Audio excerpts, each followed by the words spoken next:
ദേവിക പരാതി കൊടുത്തില്ലെങ്കിൽ നന്ദനെ police arrest ചെയ്യും. മാധവേട്ടന്റെ കേസിലല്ല, ഋഷിയെ കൊന്നതിന്.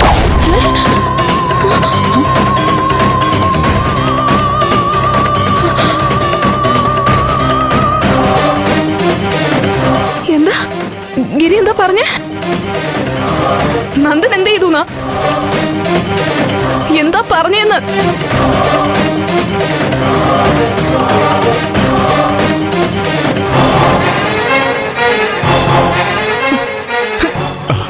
എന്താ പറഞ്ഞെന്ന്? എന്താടാ? നിങ്ങളോടൊക്കെ പറയാതിരുന്നതാ. നിന്നെ അറിയിച്ച് സമാധാനം കളയണ്ടെന്നും കരുതി. എന്തായാലും വൈകാതെ എല്ലാവരും അറിയും. അപ്പൊ പിന്നെ ഇപ്പോഴേ നീയും മനസ്സിലാക്ക. തയ്യാറെടുത്തിരിക്കാലോ.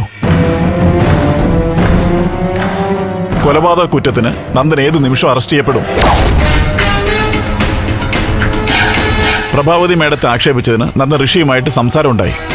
അവസാനം അത് കൊലപാതകത്തിൽ ചെന്നെത്തി.